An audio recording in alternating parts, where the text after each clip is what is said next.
The following NMHC advocacy call was recorded on May 10th, 2017.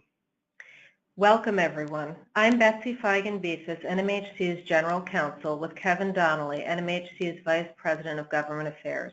The focus of today's call is the San Francisco Mandatory Access Ordinance, also known as Article 52 of the San Francisco Police Code, which was approved by the San Francisco Board of Supervisors on December 13th and went into effect on January 22nd. Thank you for participating in the call and for your overall engagement on the issue. The goals for our call today are to briefly review the petitions filed in February with the FCC by the Multifamily Broadband Council that challenged the San Francisco ordinance, briefly summarize the main arguments that NMHC will make to the FCC on behalf of the rental apartment industry in support of the MBC challenge. We'll explain the process and timeline for NMHC members that wish to file comments and review the template NMHC provided to help you prepare your comments. We'll hear from apartment industry experts, and following the presentation, we'll answer any questions you may have. I'd like to recognize the experts who are working with NMHC on this issue. Matt Ames is attorney with Hubacher & Ames. Art Hubacher is the managing member of Hubacher & Ames. Ian Davis is partner with Davis, Craig & Taylor. Scott Craig is partner with Davis, Craig & Taylor. Annie Manfredi, president and CEO of Realtycom Partners. Glenn Richards is with Pillsbury, Winthrop, Shaw, Pittman here in Washington, D.C. Glenn leads Pillsbury's communications practice and is NMHC's counsel in preparing comments to the FCC. Glenn, let's begin with you. Sure. Thank you, Betsy, and thanks everyone for having me today. I'm going to start off. I'm going to take just a few minutes of your time to talk a little bit about the FCC petition. I've been assured by Kevin and Betsy we don't need to rehash what Article 52 is. But basically what NBC filed was a petition asking the FCC to preempt enforcement of Article 52. And just for those of you that are not familiar with the concept of preemption, it's basically sort of it's a hammer that's available to federal government and federal agencies to get rid of state laws that run afoul of what the federal interests are. In certain areas of the law, the states and the feds are can work together. In communications law, there have been a handful of circumstances where the FCC has taken control of a specific area of the communications sector and has the ability to use the hammer of preemption. And it doesn't get used a lot, but there have been a couple of over the last 20 years, and we have a new FCC, so it's a little unclear as to what their thinking may be. But this is the first preemption petition that I'm aware of that's been filed since the Republicans have taken control of the commission. But basically what NBC has done is they are asking the FCC to preempt Article 52 for two broad reasons. One is that it runs afoul of longstanding FCC policy regarding bulk billing arrangements. As I'm sure all of you are aware, the FCC has historically supported the idea of bulk billing arrangements and has given a number of public interest reasons why they believe that bulk billing arrangements should be enforceable. There have been attempts through the years to sort of nibble away at bulk billing arrangements, but that still remains good law. And it is one of the primary arguments of NBC that these bulk billing arrangements are what the federal law is, that by requiring competitors access through Article 52, the San Francisco law runs afoul of federal law. The second argument has to do with the wiring, and NBC is arguing that the home run and the other wiring into the building, that the FCC has sort of set the standard for who owns that wiring, and that, again, Article 52, by forcing building owners or managers to provide access to that wiring, again, runs afoul of federal law, and as a result, the FCC should preempt. And what the argument that they're basing it on is something called field preemption, which is basically that the FCC's law here takes over the field. And that's important to note because there are certain other areas of law, and just, by way of example, the FCC, if you think of things like radio and TV and wireless, the FCC, because those are spectrum-based technologies, the FCC generally has very broad authority over those services. Wireless companies generally are not regulated at the state level. Telecom is a bit more complicated because the Communications Act actually anticipates that there's going to be a shared jurisdiction between the states because services can be divided between intrastate and interstate jurisdiction. I think the argument, and then the good arguments that NBC is making here, is that in this particular case, because really what we're talking about is something that on its face could appear to be local, because the FCC has sort of created the law around inside wiring, has created the law that supports this idea of bulk billing arrangements. Anything that a state or local government does that would undermine those laws should be subject to preemption. So that's kind of the short story on the NBC petition. They filed that in February. The FCC put the item out for public notice about a month later. There was a second piece here that I'd like to mention quickly. Is there was a second petition filed with respect to what's known as OTARD, which I'm sure most building owners are aware of, or what allows tenants to ask for satellite dishes and small antennas to be placed on their property. There was an OTARD argument that NBC had made, and just last week the FCC, in a letter to NBC's counsel, dismissed OTARD, suggesting that Article 52 doesn't really do anything that would inhibit someone's ability to place an antenna somewhere. So rather than having two petitions out there, we're basically left with this one preemption petition that is still pending. Just from a timing standpoint, the FCC's comments are due on May 18th, and then there's a reply period in early June. So we are in the process at NMHC's request of preparing comments on how do we respond to this. And obviously we are supportive of the NBC petition, and we've actually had some dialogue with NBC's counsel as to sort of our theories on this and how we can best help the situation and support this. They've done a very good job, obviously, of discussing the preemption situation and discussing the law. And where they were suggesting that we could actually probably add the most value is by filing comments that talk about the workings of the industry, the contractual relationships that would be disrupted here, and basically taking a sort of a step back and providing the FCC with sort of a factual context as to what's going on in the industry, making sure the FCC understands that there is competition, and making sure that the FCC understands that by not acting here, that in essence, the public interest will actually be disserved because it could lead to higher rates. So in thinking through kind of the positions and sort of the tack to take here, one of the areas that the current FCC has been very actively supporting is the idea of facilities-based competition.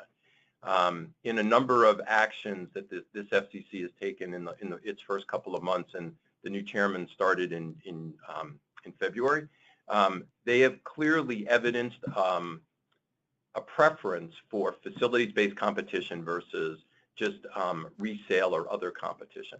One of the arguments that we are making is that investments are being made in these multifamily buildings because of the expected return, and that expected return is based on these billing arrangements that are in place between the service providers and the building owners and managers.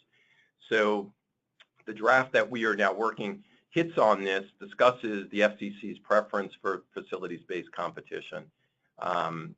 And then another area that we are investigating, and we're still peeling through a bit in terms of the technical issues, is whether it's even feasible for certain competitors to come into a building where there is existing home run and other wiring and existing telecom facilities in place, and actually be able to provide service to those tenants without undermining the broader scope of services that are provided to a tenant. And what we're trying to sort of understand by talking to some of the technical experts is whether, for example, if I get a package of services from a service provided today that includes phone, cable, and internet. And if I decide for whatever reason I want to bring in a competitive internet provider, does the technology allow me to continue to get the video and the phone services, which may not be available from this second provider, as part of the billing package that I'm getting, or will the idea that I move away from one provider to another actually leaves me without any services? We're also looking at the situations, for example, in student housing or other housing situations where there might be unrelated occupants of a building. And one of the problems with the law is that anyone who's occupying a unit can actually ask for a competitive service to be provided. So if Kevin and Nancy and I are just unrelated, sharing a either student housing or even an apartment in Washington D.C. because of the situation here, can Kevin make a request for service that somehow undermines Betsy and my service preferences? Another area that we're looking at is potentially this statute, while potentially noble in its in what it's trying to do, is going to really be kind of a haves and have-nots. What we've seen in many years of being a communications lawyer is that most competition tends to move towards areas where there are wealthier, higher income individuals.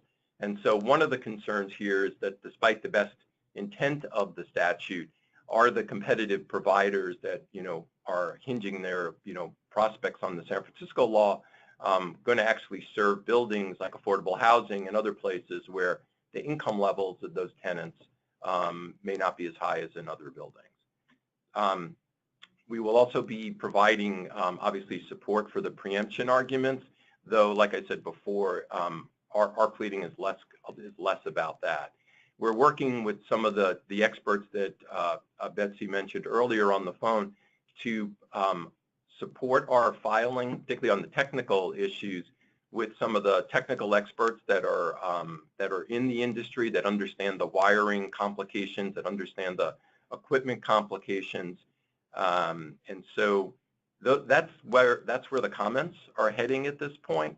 I think one of the things that we're asking you to consider is whether you could file individually supporting comments as well. And I know that the NMHC has put out a survey to its members, and I know that those results are being compiled, and they've provided us with some of those answers. We're attempting to work in the results of that survey, which suggests that actually there's quite a bit of competition already into a lot of these buildings.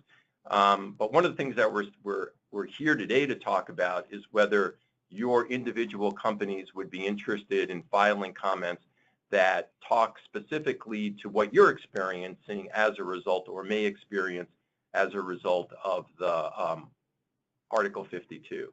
So I think we're going to now put up the member template. So I think it's, so what you're seeing in front of you is something that Kevin prepared along with working with us at Pillsbury, and it's basically our attempt at sort of a step-by-step to help you craft a filing. What we don't want to do is basically, reproduce 3 paragraphs that gets filed 1,000 times, and that actually happens quite a bit at the FCC. It's my experience that, after the 30th of those, I don't think that there's a lot of impact on that. So when I was talking to, Betsy and Kevin about kind of the best way I think to move forward here, it's basically to have individualized filings that talk to your individual experience. So just briefly going through the page that's on here, the FCC has an online, what's called an electronic comment filing system. It's fairly straightforward. The most important thing is that probably that first line, which is after you get into the ECFS, and we're going to have a link that takes you right there, you're going to submit a filing. And you will then get opened up to a page where you basically are filling in data points. You're going to do that. Up, and there's the page. So once you're here, and this is submit a filing, the most important thing is the docket number. Because if it goes into the wrong docket number, the staff people at the FCC that are reviewing this are not going to see your comments. So unlike the old days where we would file in paper with the Secretary's office, that doesn't happen anymore. And so the first line, which is the docket number, is the most important, and that's so you want to go back, is 1791.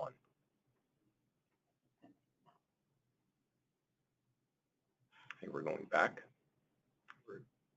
You want to go back to the FCC page for a moment? Can you do that? Okay. So now the next fields that are important are obviously the ones that are starred. So the name of the filer, obviously straightforward. It's just the name of your company. Even though it's not starred, I think it's important to put the author's name. Someone ultimately at the end of the pleading is going to, sign off on it. And generally that person's name should be the author. A contact email is good, but it's not critical. You can go down. And then the other required information are the addresses. Once you scroll down a bit more, so the first line would be if there was a name required, and then a street address, city, and zip. Once you've completed that, you get an opportunity then to upload your documents. It's my preference, even though that you've got all of those options there on what sort of format to use. We generally use PDFs rather than wanting the FCC to convert any files for you. It's always possible, particularly if you've got pictures or diagrams or something in your pleading, that things could get run askew a little bit if you don't use a PDF. So it's my preference, when you finish your document, save it as a PDF and upload it as a PDF. Next item, there's an opportunity for an email confirmation. You check that box. I think it's important to do that because then you'll get an email back saying that the filing's been received. I don't know if we can actually continue to the next screen without actually populating this. But the next screen is, so once you've done this, you've uploaded your file, you'll get one more chance to make sure that A, all the information you've entered is correct, and then B, and this is what I've been practicing forever, and this is what we teach our first-year associates, you always open the document you think you've uploaded to make sure it's the right document. You don't want the embarrassment of uploading the wrong file and then having to try to undo what you've done, because once it's been submitted, it gets complicated to unsubmit a document. So you get on that review page, you'll see a link to what you've just uploaded. I would strongly recommend you just launch the document, confirm it's the filing. If it is, the last thing you're going to do then is submit. So do we want to go back to the template for a second? So that's the FCC process once you're done. So we're going to scroll down. So what we've done here is try to make this easy for folks. Obviously, part of the information is going to be standardized, which is a little bit of information about the proceeding. You're going to need, obviously, to put your company names in. As Kevin, I think, has highlighted, it's really important that you take out brackets. I think it's not going to be, it's going to be pretty evident to folks that if we get a lot of these filings, that some of it is pretty standardized, but let's not help them along by leaving in brackets or things like your company name. So, but if we go down, why don't we scroll down to the kind of the meat? So up a little bit. So the first, go up a bit more. So, so a little bit in paragraph 1 about what you guys do, what sector of the multifamily housing business you're in. Are you a developer, an owner, a manager? A little bit of information about the company. Anything that, again, I should have said this at the beginning, but all the information you put in this is going to be publicly available. So there is a way that you could make confidential filings, and frankly, if that is something you're inclined to do, I would talk to an attorney before thinking that just because you check confidential on a box that's going to give you the protection you need. The FCC actually has a fairly stringent process about filing what are called redacted pleadings, which would include information that otherwise is confidential. I think my preference would be to keep your life simple, is that you only provide information that is publicly available, that you would not deem to be confidential or otherwise commercially sensitive. But if it's important, you think, to make the point I don't want to discourage you from doing that, but that then requires a separate step in filing whereby you file a public version of your comments, which would black out all of the confidential information, and then you would separately file paper copies of the comments, which would include the redacted information. So, but I don't want to go into a lot of detail on that, but assuming for a minute that all we're providing is public information, some details about the company, where you're operating, and particularly noting if you've got properties in San Francisco. Why don't we move down a little bit? So paragraph 3 is kind of the heart of how does this affect you? And this is the area where I think it's going to be probably most critical that the FCC has an appreciation that there are going to be a lot of folks that are negatively impacted by the Article 52. And for those of you that are in San Francisco, I know the law has only been in effect a short period of time so far, but are you starting to see some negative impact as a result of this? Have you had experience going through the process where competitive service providers have come in and it's evident that there are wiring and other technical complications? Are there contracts that you're worried about that are going to be, that you may be in breach of, for example, if you enter into an agreement with another service provider?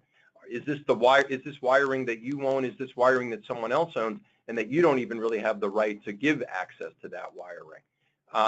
So all of these are issues that I think are important. Are you seeing, problems negotiating new billing arrangements with providers who are raising San Francisco as a caution and suggesting that, more of the financial burden should be pushed to the landlords or to the building developers rather than the service providers because they're losing chances at potential revenue streams?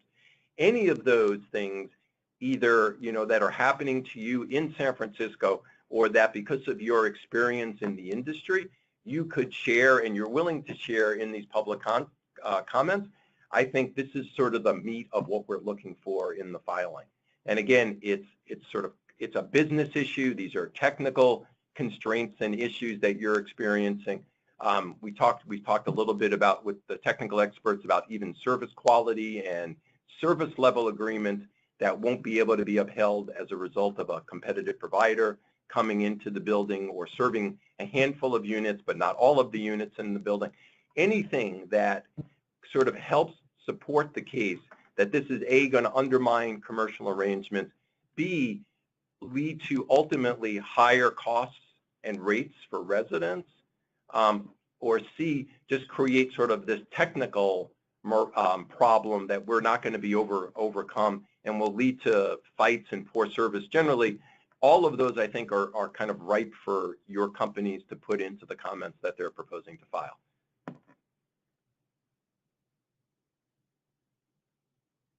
So we've got a couple of more options. We talked a little bit about this, any difficulty in financing because of this. Again, I know the ordinance is relatively fresh. And then, have there been any threats of litigation? And again, I just caution, I wouldn't do anything that doesn't rise to something public that, would be a public disclosable. I know there may be members that are publicly traded. Let's just be careful about what you're putting in there because it is going to be a public filing. You will then sign the pleading at the bottom. We've added in the date. This is assuming, or you can add in the date, but you want to make sure that these are filed on or before May 18th. Because it's an online filing system, it's open till midnight. There have been days when the system has had its issues. Most recently, about 2 days ago, after the John Oliver critique of the FCC's new net neutrality proposal, the system actually crashed on the next day. They don't know whether it was overuse or whether there was some denial of service attack. So my preference is, as a practitioner, I like to file my comments on the afternoon of the day that they're due. There's no reason to wait. Strategically, sometimes parties don't like to file until the very last day because they don't want potential opponents seeing what their arguments are. But in this case, there is going to be a reply comment period. So I don't think anyone's going to be sitting around on the 16th waiting for your comments to be filed, or the 17th waiting for the opportunity to respond in what they file on the 18th. since there is a reply comment deadline. So with that, anything else we're showing before we open this up? So that was it for my comments. I think we're going to now move on to number 4. Yes. Are there any attorneys or other experts on the line who would like to chime in with additional insight? I think Art Schubacher might have something to add. Hi, Betsy. Can you hear me? Yes, sir. Okay. The only thing I'd build on what Glenn said is I think that owners who do want to file comments, and again, I'm 100% behind getting as many comments that we can submitted to the FCC and filed with the FCC by the deadline.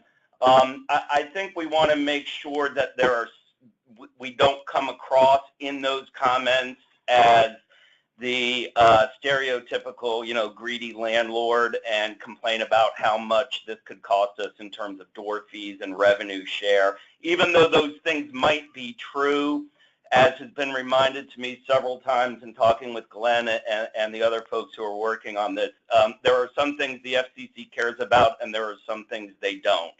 And an owner losing revenue share or some other perk of a deal that they expected to get is not going to be high on the list of the FCC's priorities. I think that any arguments that we can make that get to the point that this ordinance will likely lead to owners making fewer investments in infrastructure because they won't be able to control that infrastructure will be effective. And also the thing that the FCC really cares about is what impact this ordinance might make to your residents' experience, the services they are receiving, the customer service they are receiving.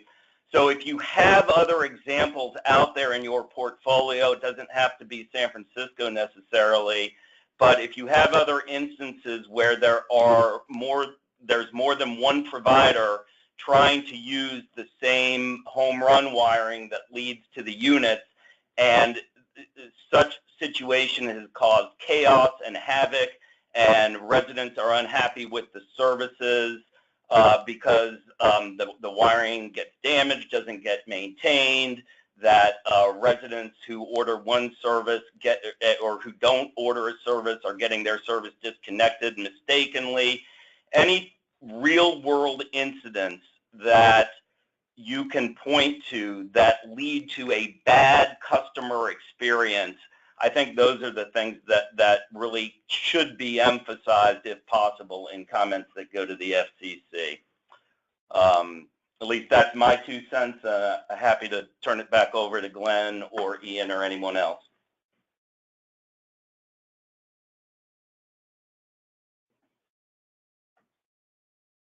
I mean, I think that the impact on end users here is obviously very important. The FCC is an agency that is looking out for the public interest, and so I think it's to the extent that broadly what we expect is either a rise in cost to end users in these situations, or B, a diminution of the services that are available to your tenants. Just again, adding on to what Art said, I think those are very important. And Glenn, Ian Davis here. This quick question. The discussion topics aren't limited to solely San Francisco, so to the extent someone doesn't have an asset in San Francisco, they're still entitled to comment, and they can still opine on what would be the result if carriers are refusing to supply facilities to install or make monetary contributions towards installation of wiring and facilities, or carriers are not willing to maintain, repair, and upgrade wiring, correct? I mean, you don't have to be a San Francisco player here. Yeah, the excellent point, Ian. The FCC is not, this isn't a court where standing is important.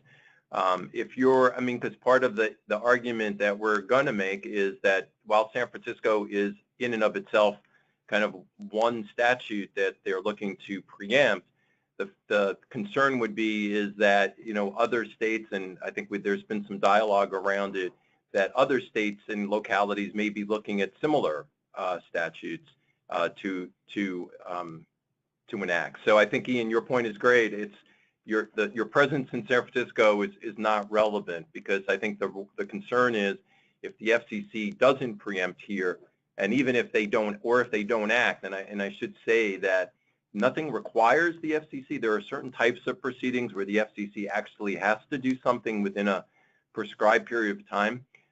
Petitions for preemption are not in that category. So the potential results here are the FCC grants the petition, the FCC denies the petition, the FCC grants the petition in part, or potentially the FCC doesn't act. And what we're left with is obviously without the FCC acting, unless someone decided to go to court and challenge the law is the law. And so the concern would be that other states and local governments would follow on and enact similar statutes affecting even those of you without properties in San Francisco.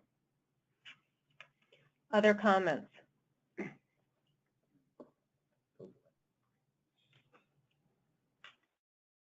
Okay, so maybe at this point we can turn to questions regarding anything that we've discussed so far. The MBC petition, the materials that NMHC has prepared to help guide comments for those who wish to submit them, instructions for filing, etc. Are there any questions?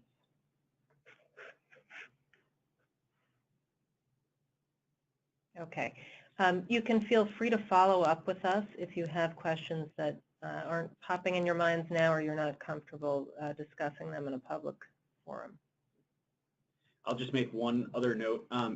This is Kevin Donnelly. In the email I sent to you all yesterday, I did include a link to the NMHC backgrounder if you need to give that to anyone else in your organizations. That provides the history of the San Francisco ordinance and some just general arguments that we've made since its inception about why it's a bad idea.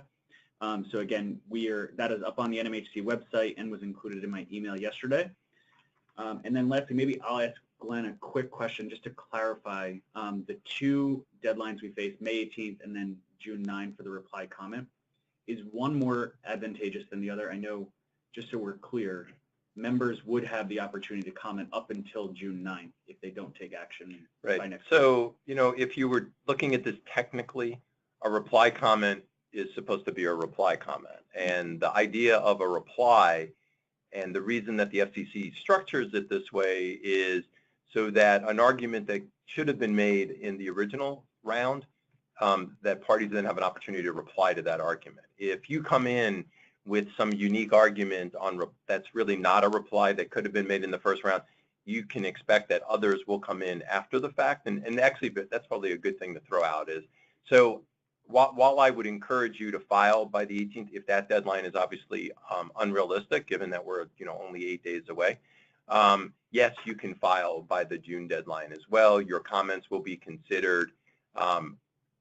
What happens, just so for those of you maybe not familiar with the FCC process, once the docket is closed, once the comment and reply comment period is done, typically what will happen is within, maybe a month or two afterwards, folks will give the staff a bit of time to ruminate on this. But then the opportunity exists for people to actually have meetings with the FCC, relevant FCC staff that are working on the item. And a lot of the dialogue that takes place, and a lot of kind of veteran communications people will sort of suggest that you may want to save some of your rebuttal for those meetings as well. Now those meetings require you to file what's known as an ex parte notice with the FCC. So because this is a rulemaking proceeding, to the extent that any of you individually either meet with FCC staff, speak on the phone with FCC staff, or even send something to FCC staff while this proceeding is open, there needs to be a notice of that actually filed in the docket. And whether it's a copy of the letter, if you have a meeting with FCC staff, you're expected to file a letter within 48 hours discussing who was at the meeting and what was discussed at that meeting, and that needs to then be put in the record similar to the way that we just kind of walked through the submission here. So yes, the deadlines are the later date is June 8th, but there will be opportunities. And frankly, even if you didn't file comments, you can still come in as part of a group within NMHC or on your own to talk about the proceeding and get your views in at that point if you feel like you're not ready yet. But again, you can't sort of stay below the radar. At some point, you do need to disclose in the file publicly that you're a participant or party in the proceeding. Thanks. Okay, one more opportunity for questions here. Okay, well, thank you for joining the call, and thank you, Glenn. This was very helpful, I think. I encourage you to be in touch if you need guidance or have questions on this, and we will certainly be reporting on NMHC's activity on this front. Thank you.